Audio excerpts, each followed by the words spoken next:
The Clashing Conferences podcast is a football conference-specific podcast that brings together the everyday passion of real fans and their not-so-friendly friends for the purpose of real-life football entertainment.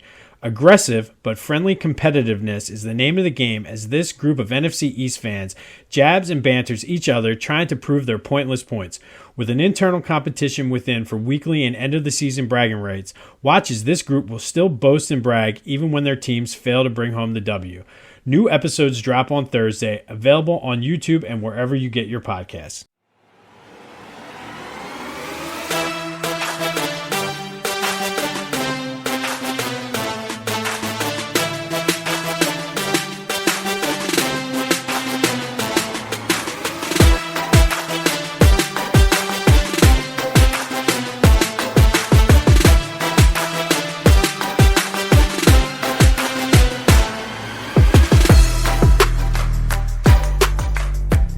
What's up, everyone? Welcome to Back to the Future, the podcast that takes a trip down Philly sports memory lane. I'm your host, Jim Montgomery. Welcome to episode 61. Hard to believe we are in the 60s now with our episodes, and we're closing out 2023, which I guess is our first full 18 months. I started this back in July of 2022. I have to say we've come a long way, and that is a testament to all of you guys. We have this episode, and I think I'm going to do some type of best of the week between Christmas, in between Christmas and New Year's. So stay tuned for that. But again, thank you for all your support. If you haven't done so already, like and subscribe. Tell your friends. That way you stay in the loop. I've switched to an every other week schedule for this, and that's a two-part approach. One, I do have a day job, so I want to make sure I'm not burning myself out between the two podcasts as well as work and family. The other thing is mostly to keep things fresh. I don't want to feel the pressure that I have to get an episode out and not put out the quality I want. As you guys know, I'm very particular with I'll come back and update stats or facts that I got wrong. So it's important to me to make sure that this is a quality podcast. So if I switched every other week, occasionally I might go every week. I don't know. But thank you again. Like and subscribe. This is Back to the Future. If you want, please tell your friends, spread the word, and that's the organic way, I guess, to grow this and really what we've been doing so far. And again, we've come so far in 18 months. If you're not listening to This Day in Philly Sports History, which is my daily podcast, which I put out every morning, take a deeper dive into the daily current state, I guess, of Philly sports, as well as just that, This Day in Philly Sports History. And then we do some special things. Started that actually last February with Black History Month and kept it rolling. We've done Black History Month focus, Women's History Month focus. I've done some things with the Philadelphia Sports Hall of Fame. We had our Lovable Loser tournament, Who Wore It Best. All of those things are fun, and I have more things like that on the horizon as we go. So be sure to like and subscribe both podcasts. But if you're not listening to This Day in Philly Sports History, you might not know that I finally got the voice and text line up and running. It was an interesting process, I guess, is a way to put it, to say the least. But it's up and running. You can call, leave a voicemail, text message, whatever you're thinking, whatever you're feeling, your comments on that podcast. What if you just want to vent about how bad the Eagles have been playing recently, you can do that too. Lord knows. I've been doing a lot of that.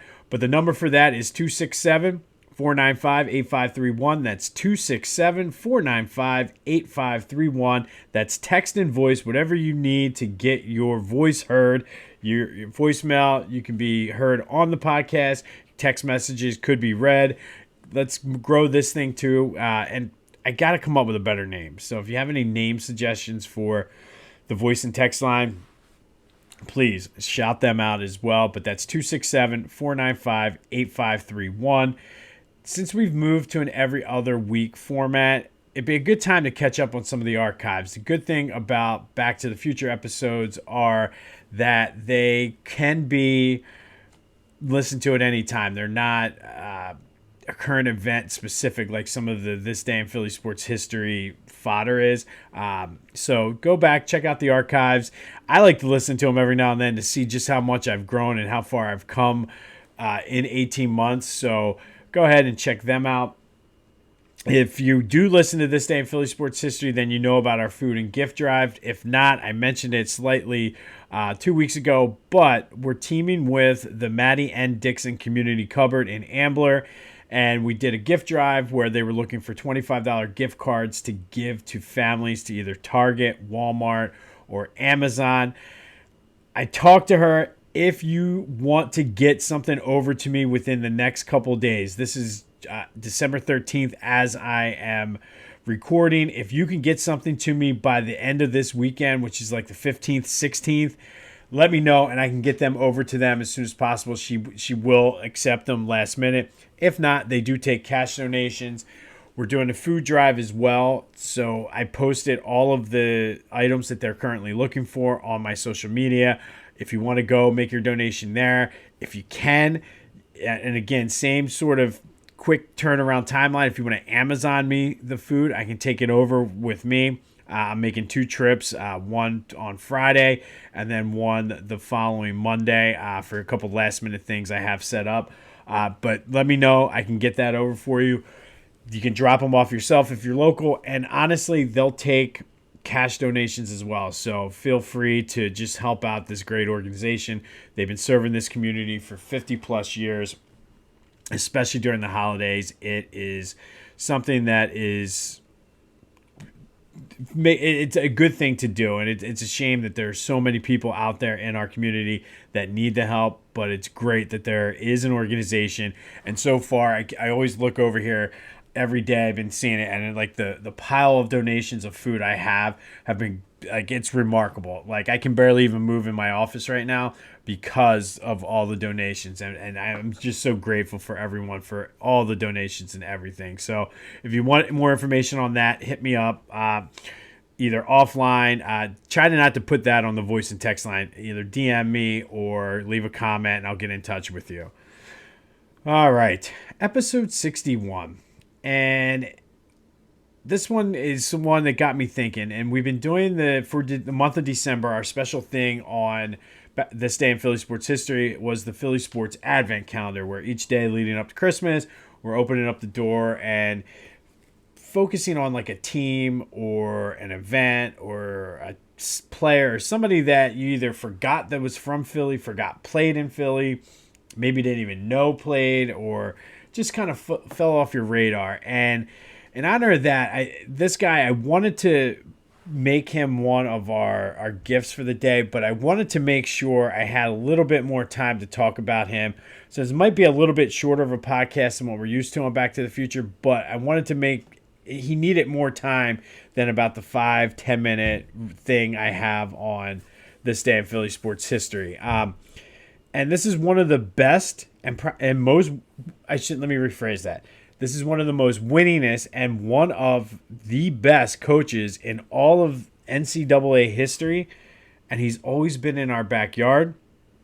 And honestly, in honor of that Advent calendar we've been doing on This Day in Philly Sports History, this is a bonus Advent calendar gift for you just for the holiday season. Most of you guys probably know this guy's name, but just don't know how big of an impact his story is and how big of a deal he was. Literally for me, I lived in Roxborough for 15 years, and literally in my backyard, I used to run past where he worked multiple times a week. And that is the legendary coach, Herb Magee. And Herb was born into an Irish-American family in West Philadelphia. He played like most Irish Catholics in that area, played at West Catholic, or went to high school in West Catholic, played basketball for West Catholic. He was on the same team as Jim Lynam, who is still one of his good friends. You might know him. He was the head coach of St. Joe's, was the head coach of the Sixers for a little bit, assistant with the Sixers, bounced around a little bit in the NBA and some other colleges. Currently, he's the guy on with, why can't I think of her name?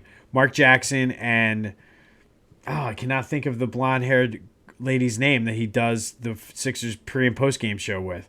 It's going to come to me. I can picture her. They do a good job, but Jim Lynam is one of the guys on there.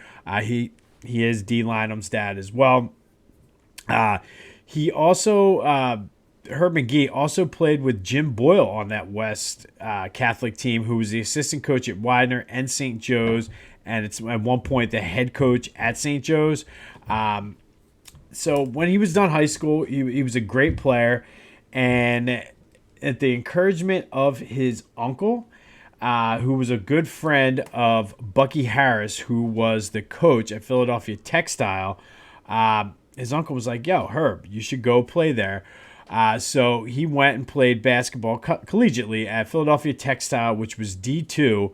It was a little bit different back in the day than what it is now, but they're a Division II team. You might know it better as Textile and Art, or Textile and Sciences, I think was when I was in school. Then it became Philadelphia University, and it is now Jefferson University, but it's right there on Henry Avenue in East Falls. You can't miss it. It's got the big ram right as soon as you go over the bridge there, the big ram out in front of the gym. Like I said, I ran past it thousands of times in my 15 years that I lived in Roxborough. But just kind of ironic to me that he would go on to play at the school he coached at, but more on that in a minute. So I think everybody knows about Herb Magee and how great of a coach he was, how many lives he impacted and things like that. I think what most people don't know, he's just one hell of a player. And he was only 5'10", 150 pounds when he came into college. But in that small body, he scored 2,235 points, and that was pre-3-pointer. So there was no three-pointer. So for him to score 2,200 points was a pretty big deal. He was a two-time All-American while at Textile, led them to 75 wins over the course of his 4 years there. Today, he is the school's third all-time leading scorer. And again, if that's not, I guess, big of a deal enough, this is something I didn't even know until I started diving into Herb Magee's story. He was drafted number 62 overall, which there wasn't as many teams, so it was probably like a later pick. But he was drafted in the 1963 draft by the Celtics and was expected to have a shot to make their team. Unfortunately, before training camp, he had some couple broken fingers, decided to not play. And since he didn't go to training camp, I guess the rest, they say, is history. Want to show support for your Philly teams? Check out PhillyGoat.com. They have all your needs covered, whether it's Sixers, Flyers, Eagles, Phillies, Union, Philly boxing, Philly culture, Philly pride. There's something for you. They have tees, hoodies, hats, any color, any size you want, including kids. Go to PhillyGoat.com and use the promo code Jim Montgomery for 10% off of your order. That's PhillyGoat.com. Be sure your shirt has the authentic goat on the sleeve and use the promo code Jim Montgomery for 10% off your order. That's PhillyGoat.com. So it's history because instead of playing for the Celtics and trying to kind of work his way through it, and the Celtics were great back then.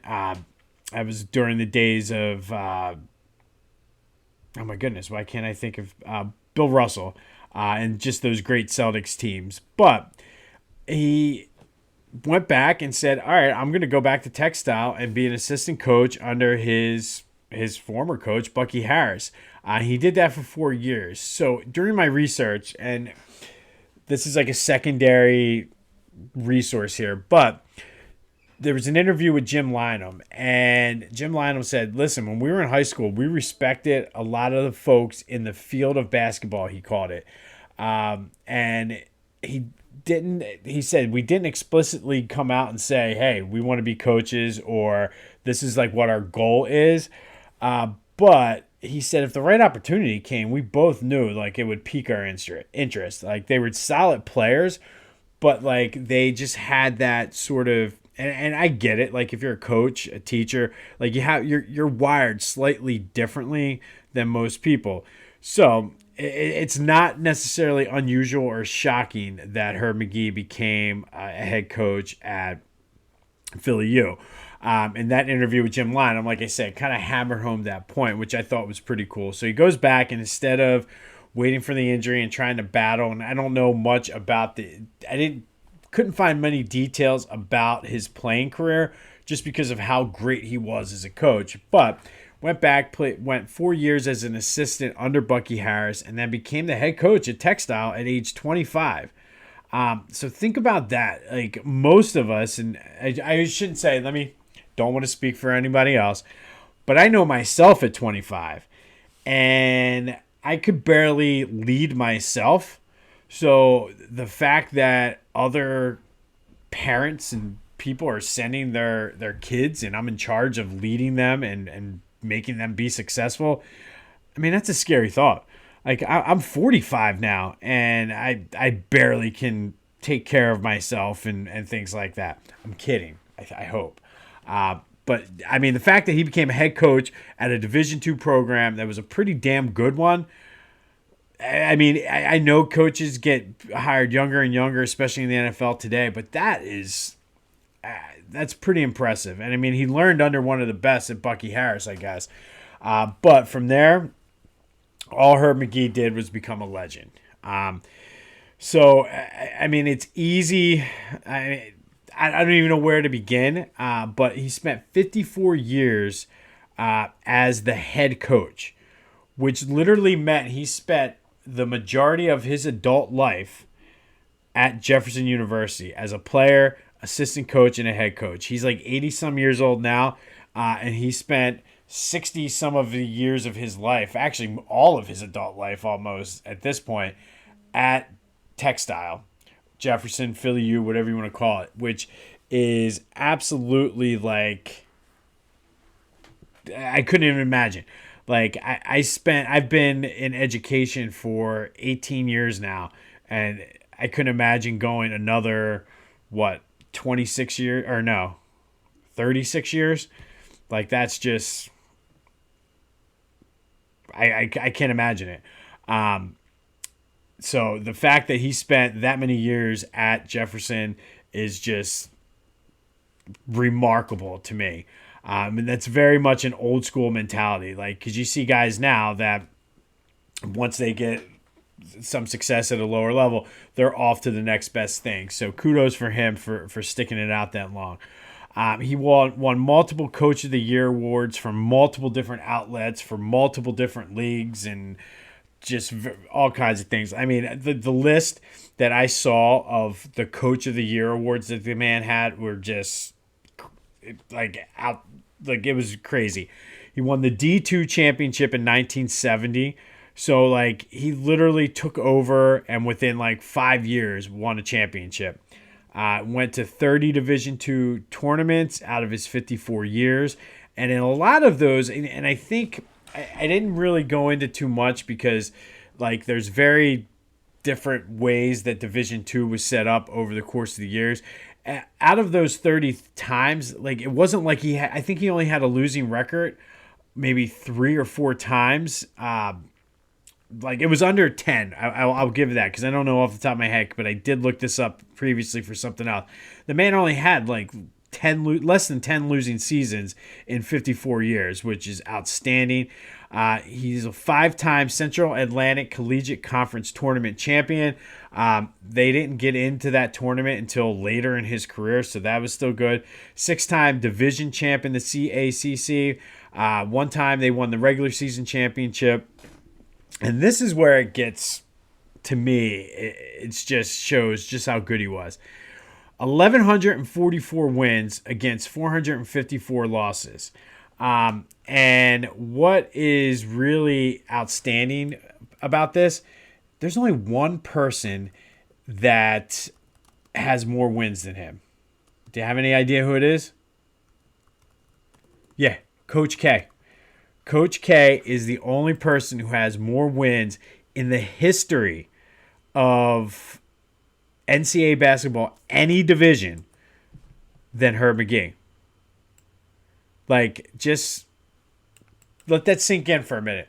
In all of the history of college basketball, all divisions, Coach K is the only one that has more wins than Herb Magee. And he has 1,200. So it's not even like he's that far ahead. It's just like that to me, he's only like 60 wins behind, and they coached about the same amount of years and everything. But Herb Magee, 1,144 wins, second all time in NCAA history, all divisions. He averages about 21 wins a season, which, if you look at D1 now with all of like the preseason tournaments and the postseason conference tournaments and everything, and the way that Division 2 is set up, it's not the same. So 21 wins a season is very good for Division 2. So just something to think about there. I know sometimes it's hard to compare apples to oranges, but he is a Hall of Famer. He is a Naismith Hall of Famer. He's a Pennsylvania Hall of Famer, a Philadelphia Sports Hall of Famer, West Catholic Hall of Famer, and Jefferson University Hall of Famer, obviously. So like the list of accomplishments is just like, if I would go through and read each of his accomplishments one by one, I'd be here till 2024 reading them. That's just how much this guy meant. So his legacy, which I thought was great. Like, he's a very humble guy. I saw a couple interviews with him, and he just wanted to be a teacher once he got into it. And he's very humble, and I think, to me, that's the thing that stands out. I mean, Coach K, say what you want about him, he's a good coach. I'm not a Duke fan, not a Coach K fan, but he just, like, he has that I don't know, there's something about him that just rubs me. Like, talk about punchable faces all the time. Coach K has a punchable face. Herb Magee reminds me of my grandfather. Herb Magee's the guy you want to sit down, have a beer, and just listen to the old stories about. So to me, that is part of, I think, makes him better than Coach K, but that's a whole nother conversation for another time. But he's a very humble guy, and he's, like, in the interview, he said, I think part of the reason I'm in the Hall of Fame is my ability to teach the game. That's what's important for him, is teaching the game. He was like, but I guess I'm in because we won a lot of games. And of course you're going to win a lot of games if you're a good coach and you're a good teacher. But this is what really, like, I think, to me, sums it up. He said, I hope it's because I'm a good person and treated people the right way. I'm Herb Magee. I'm the basketball coach. He was like, one time I was Herb Magee, the basketball player, but for most of my life, I'm Herb Magee, the basketball coach. And I think that says a lot about what's important to him. He was a good family man. Like, his daughters had nothing but great things to say about him. His former players had nothing but great things to say about him. And I think that says a lot about a person, is when people are talking about you in that way. One last little thing before we wrap up. Obviously, the court at Jefferson is named after him too. But he's known as the shot doctor because he could teach people how to shoot. And I saw the thing, and he's very good shooter. I saw a thing one time. He stepped out of his car, pulled up on the curb, got out, and hit 25 straight shots from three-point line, from the top of the key. Just boom, out of his car, no warm-ups, no nothing. They did try to get him to work with Ben Simmons. Ben Simmons turned him down, and that, to me, is the one thing that I would love to have seen. Like, could the shot doctor have fixed Ben Simmons? But alas, it's all about Herb Magee, one of the greatest to do it, in our backyard for all these years, literally in my backyard for all those years. And that is your bonus advent calendar gift from Back to the Future for this week's episode. Be sure to like and subscribe to this and Philly Sports History. That podcast comes out every day. It's a good listen, easy listen. We'd like to talk about what's going on and then what happened this day in Philly Sports History. Listen, like, subscribe, spread the word, start telling people. I mentioned December, we've been doing the Advent calendar leading up till Christmas, and then we're going to do the best of the year. I mentioned that this day in Philly Sports History food drive. It's not too late. Hit me up. The Matty Ann Dixon Community Cupboard. They're a great organization. Don't forget to leave your comments. Voice text line 267-495-8531. That's 267-495-8531. Let me know your thoughts. And if you have a good name for this, I'm open for that as well. But I do have a question of the week for you. I guess it'd be the question of the 2 weeks. Who is the greatest Philly college hoops coach out there that ever played?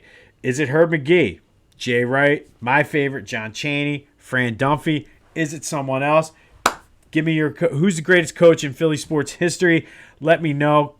Leave a comment wherever you're watching this. Call the voice or text line 267-495-8531. Who is the greatest Philly college hoops coach of all time?